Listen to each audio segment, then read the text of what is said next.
Hello there. Who are you? Based on your vibe, student. Your blouse is loose. You're not here to be ogled, but those bracelets, they jangle. You like a little attention. Okay, I bite. You're not the standard insecure nymph hunting for Faulkner. You'll never finish. Too sun-kissed for Stephen King. Who will you buy? Sorry. You sound apologetic, like you're embarrassed to be a good girl, and you murmur your first word to me. Hello. Do you work here? Guilty. Can I help you find something?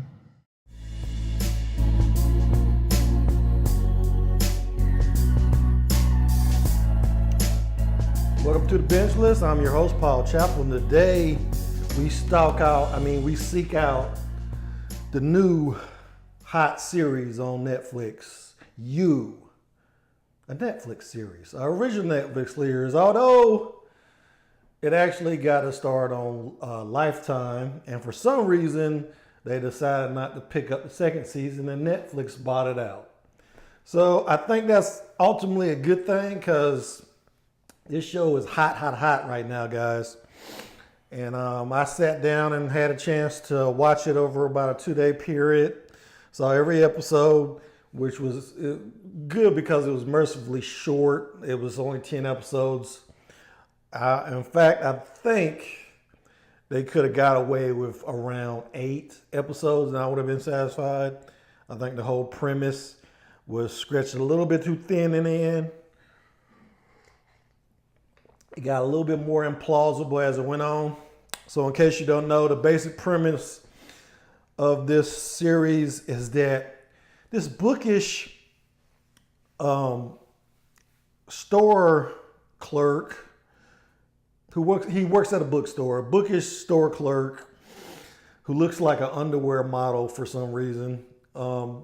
He sees a girl that he's kind of interested in him. She comes in and asks about a book, and of course he helps her out, and he's just taken with her, and as a result, he naturally begins to stalk her.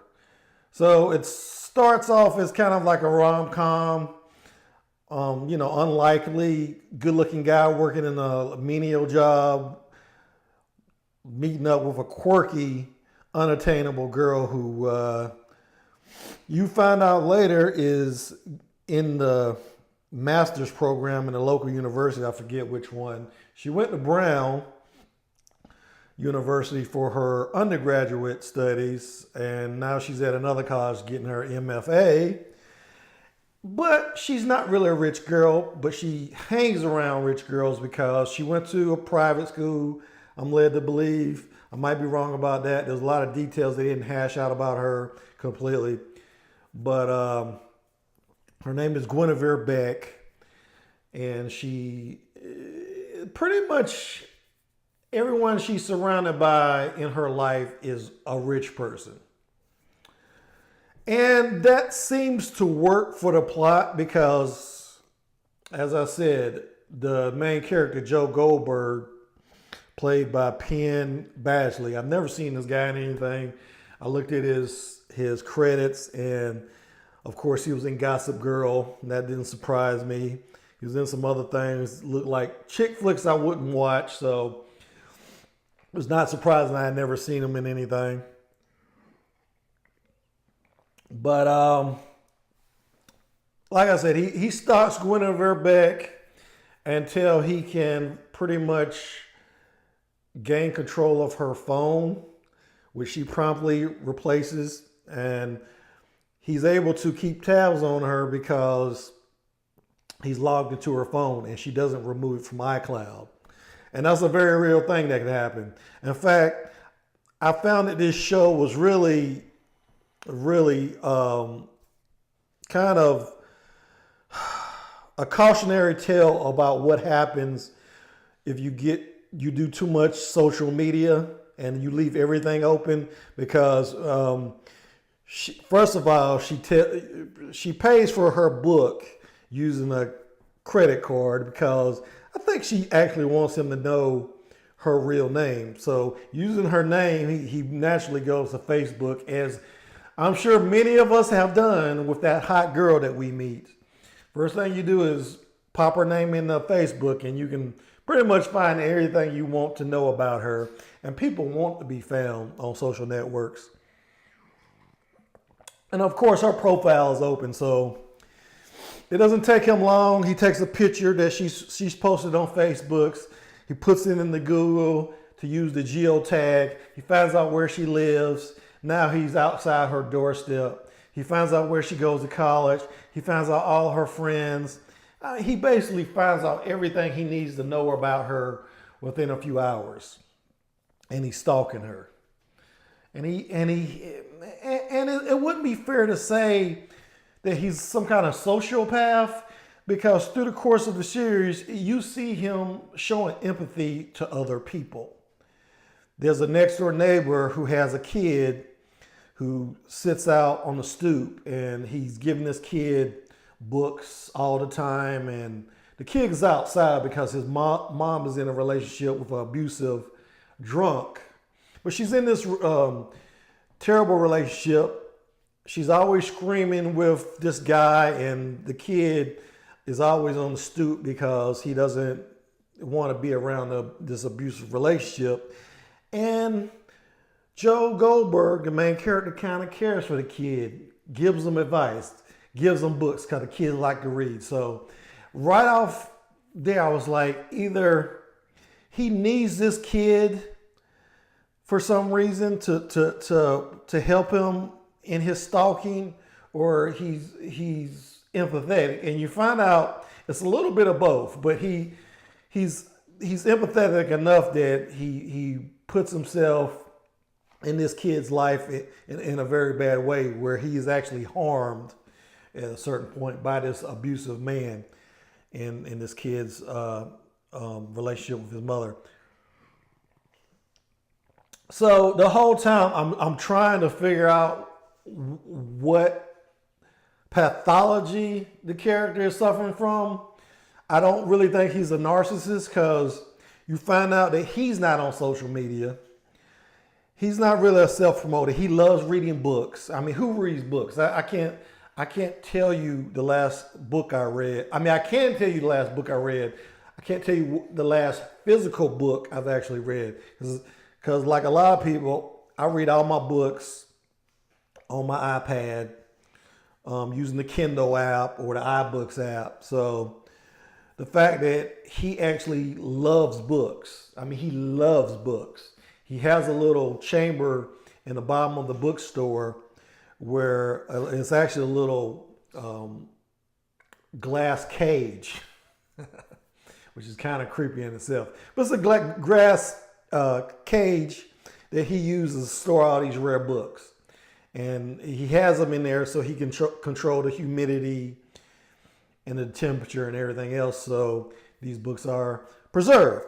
So the guy is very old school, but like I said, there's no reason for him to be working in the bookstore. This show takes place in New York, and I mean, just look at this guy. This guy could easily make money in New York being some kind of model. So that in itself doesn't make sense.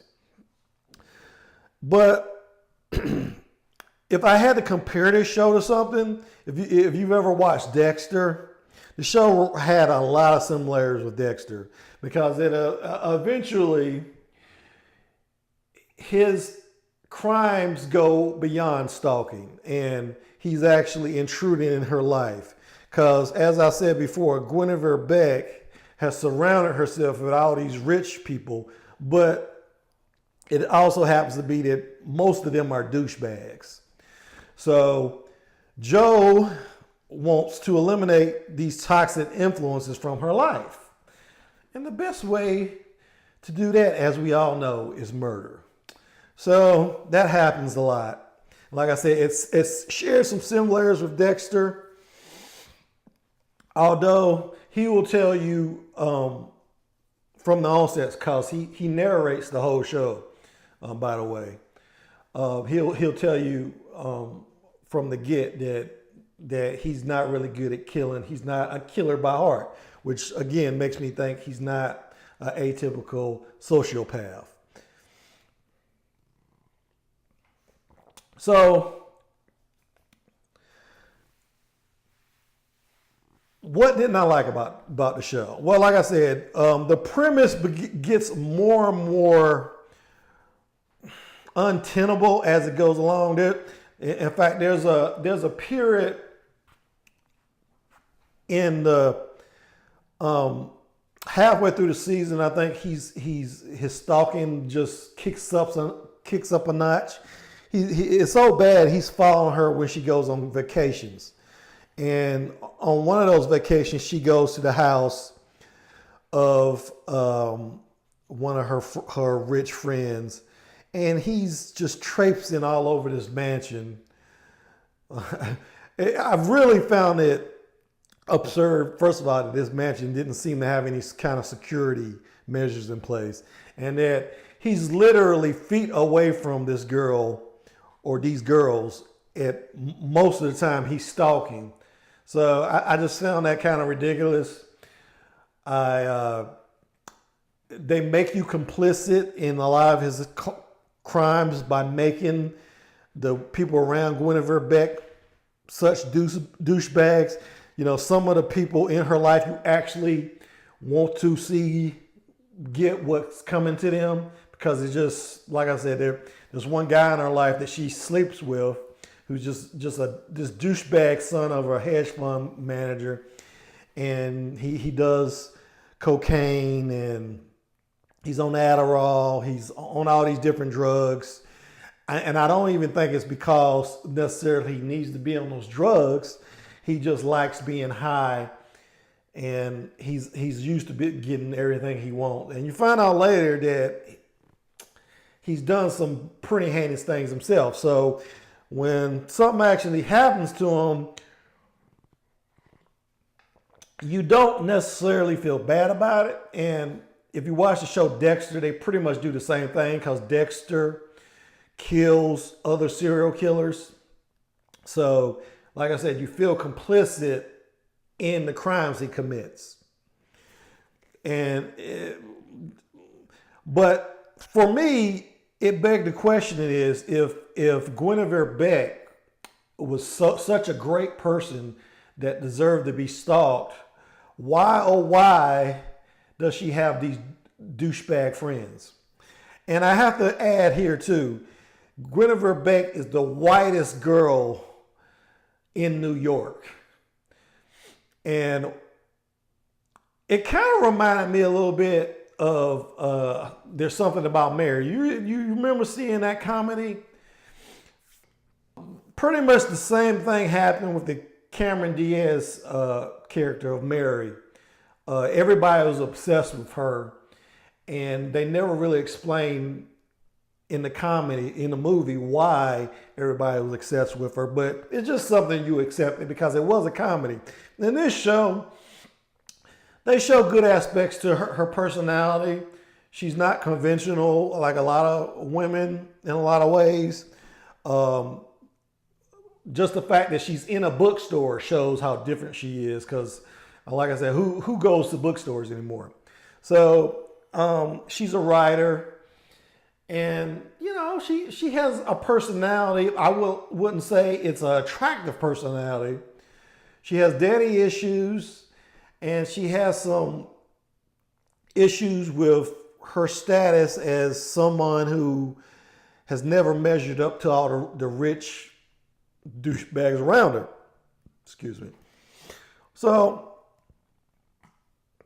I had a problem with that, just from the fact that I couldn't see beyond her the obvious that she has a very nice face. But beyond that, I didn't see why Joe Goldberg was so obsessed with her. And at a point in the during the season, and this is a spoiler, it's a little spoiler, I'll try not to give away too much, but he actually gets in a relationship with a woman who is everything that he needs. He says this explicitly: she has everything I need. And yet, for some reason, he's still obsessed with Guinevere Beck. And she has a lot of character flaws. She sleeps around a lot. Not that women can't sleep around, but she sleeps around with douchebags is what I'm getting at. And if I reveal more than that, I'll be giving away too much of the plot. But suffice to say, she's not worthy of the attention that he gives her. Okay, so I didn't like those things. What did I like? Well, there's a lot of suspense in this show. Most of the suspense has to do with whether he's going to get caught, quite frankly. And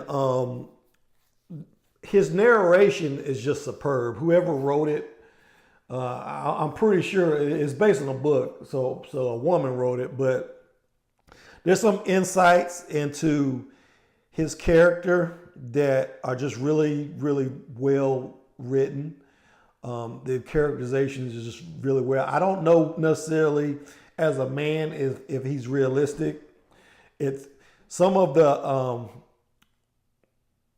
the insights he has about himself and about other people felt a little feminine to me. Not to say that there's men that don't think like this, but you don't really get explanation for why he thinks the way he does. Like I said, like everything else with his stalking and all his other personality traits, you don't get a real explanation for why he is. And that does make it interesting. That it makes him kind of a mystery that you're figuring out. But on the whole, I liked it. Like I said, it could have been shorter. I think they just told him, look, give us 10 episodes, and they gave him 10 episodes. But the concept got stretched out a little bit too much. And I can't, there's already been announced it's going to be a season 2.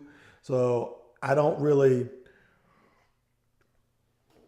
the premise as it is, I kind of find it hard to see how they're going to carry a second season and a third season, a fourth season. I can see it maybe being 3 seasons, and that's stretching the premise till it breaks, pretty much. But I liked it overall. It was very interesting, suspenseful. If you like to see beautiful people doing crazy things, this is the show for you, because there's a lot of beautiful people in this show. You got Shay Mitchell in the show. She was in Pretty Little Liars. Beautiful woman. Oh my God. I only know about that show because my daughter was very, very into it, honestly. But there's a lot of good looking women. Like I said, Joe Goldberg himself, he reminds me of that guy, who's that guy, James Doohan, or I probably getting his name wrong in those, and I can't remember the movie, but I'll put a picture up. He looks he reminds me of that guy, whoever he is, some Irish actor. So yeah, I would recommend you put this on your binge list. It's worth a watch. I don't know if it has that great of a future, but it was an interesting show, and I do recommend it. So that's pretty much all I got for today. Tell me what you think in the comments, whether you agree with me or not. Give me a like if you like the review, and a dislike if you didn't like the review. Hey, I can take it. And subscribe if you like my reviews. But that's pretty much all I got for today, and I will see you when I see you. Thanks for watching.